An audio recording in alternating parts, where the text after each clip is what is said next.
श्रीमद् भगवद गीता भारतीय संस्कृति और दर्शन का वो अद्वितीय ग्रंथ है जिसने न केवल भारत बल्कि पूरी दुनिया को जीवन का सच्चा मार्ग दिखाया है। यह केवल एक धार्मिक ग्रंथ नहीं है बल्कि जीवन जीने की कला का संपूर्ण मार्गदर्शन है। इसका उपदेश महाभारत के युद्ध भूमि कुरुक्षेत्र में दिया गया था, जब अर्जुन अपने ही संबंधियों, गुरुजनों और प्रियजनों को युद्ध भूमि में देखकर मोह और शोक में डूब गए। तब उन्होंने अपना धनुष रख दिया और युद्ध से विमुख हो गए।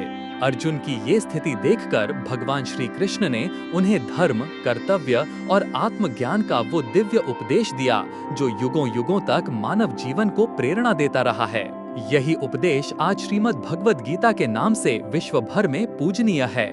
गीता का सबसे बड़ा और मूल संदेश कर्म का महत्व है। भगवान श्री कृष्ण ने अर्जुन से कहा कि मनुष्य को केवल कर्म करने का अधिकार है, लेकिन उसके फल पर नहीं। यदि कोई व्यक्ति फल की चिंता करता है तो वो कभी शांति नहीं पा सकता। निस्वार्थ भाव से किया गया कर्म ही सच्चा कर्म है, क्योंकि फल की आसक्ति ही दुख और निराशा का कारण बनती है। निष्क्रियता या कर्तव्य से पलायन किसी भी स्थिति में उचित नहीं है, क्योंकि जीवन तभी सार्थक होता है जब हम अपने धर्म और कर्तव्य का पालन पूरे समर्पण के साथ करें। भगवान श्री कृष्ण ने आत्मा और शरीर के भेद को भी स्पष्ट किया। उन्होंने अर्जुन को बताया कि ये शरीर नश्वर है, ये जन्म लेता है और एक दिन समाप्त हो जाता है, लेकिन आत्मा कभी जन्म नहीं लेती और कभी मरती नहीं। आत्मा शाश्वत, अजर, अमर और अविनाशी है। मृत्यु केवल शरीर का परिवर्तन है, आत्मा का नहीं। जब मनुष्य इस सत्य को समझ लेता है, तब वो भय, मोह और शोक से मुक्त हो जाता है और साहसपूर्वक जीवन जीने लगता है। इस ज्ञान से मनुष्य का दृष्टिकोण बदल जाता है और वो हर परिस्थिति में धैर्य और विवेक बनाए रखता है।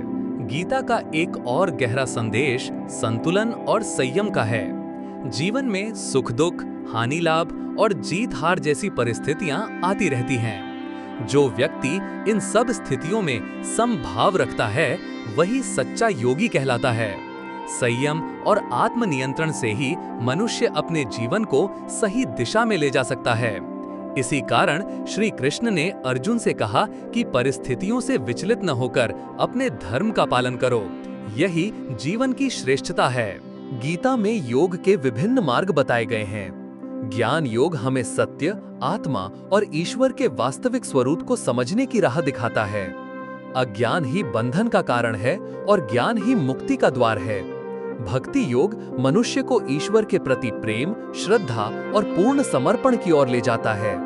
जब मनुष्य अपने अहंकार और इच्छाओं को त्याग कर ईश्वर की शरण में जाता है, तब उसे शांति और आनंद मिलता है। कर्म योग सबसे व्यवहारिक मार्ग है, जिसमें मनुष्य निस्वार्थ भाव से अपने कर्तव्यों का पालन करता है और उनके फल को ईश्वर पर छोड़ देता है। जब ये तीनों मार्ग संतुलित रूप से जीवन में अपनाए जाते हैं, तभी मनुष्य वास्तविक पूर्णता को प्राप्त करता है। गीता में धर्म और स्वधर्म का महत्व भी समझाया गया है। श्री कृष्ण ने अर्जुन को कहा कि हर व्यक्ति को अपने अपने स्वधर्म का पालन करना चाहिए, चाहे वो कितना भी कठिन क्यों ना हो। दूसरे के धर्म का पालन करना भले ही आसान लगे, लेकिन वो आत्मा की प्रगति के लिए उचित नहीं है। अपने धर्म का पालन करते हुए यदि कठिनाई और संघर्ष भी आए तो वो श्रेष्ठ है, क्योंकि यही आत्मिक विकास का मार्ग है। गीता में धर्म और स्वधर्म का महत्व भी समझाया गया है। श्री कृष्ण ने अर्जुन को कहा कि हर व्यक्ति को अपने अपने स्वधर्म का पालन करना चाहिए, चाहे वो कितना भी कठिन क्यों ना हो। दूसरे के धर्म का पालन करना भले ही आसान लगे, लेकिन वो आत्मा की प्रगति के लिए उचित नहीं है। अपने धर्म का पालन करते हुए यदि कठिनाई और संघर्ष भी आए तो वो श्रेष्ठ है, क्योंकि यही आत्मिक विकास का मार्ग है। भगवान ने अर्जुन को ये भी चेतावनी दी कि लोभ, क्रोध और मोह मनुष्य के पतन का कारण है। ये दोष मनुष्य की बुद्धि को भ्रष्ट कर देते हैं और उसे अधर्म की राह पर ले जाते हैं। इसलिए विवेक, धैर्य और संयम के साथ इनसे बचना चाहिए। जब मनुष्य इन दोषों पर विजय पा लेता है, तभी वो वास्तविक सुख और शांति प्राप्त करता है। गीता का एक और महत्वपूर्ण संदेश है ईश्वर में पूर्ण विश्वास। भगवान ने अर्जुन को कहा कि अपने हर कर्म को ईश्वर को समर्पित करो। जब मनुष्य अपने जीवन की हर परिस्थिति में ईश्वर की शरण में रहता है, तब उसका मन स्थिर रहता है और वो कठिन से कठिन समय में भी सही निर्णय ले सकता है। ईश्वर पर विश्वास ही वास्तविक शक्ति है जो मनुष्य को अडिग बनाती है। आज के आधुनिक युग में भी गीता का महत्व उतना ही है जितना हजारों वर्ष पहले था। आज लोग चिंता, तनाव और भय से घिरे रहते हैं। प्रतिस्पर्धा और भौतिकवाद के इस युग में गीता हमें सिखाती है कि हमें फल की चिंता छोड़कर केवल अपने कर्म पर ध्यान देना चाहिए।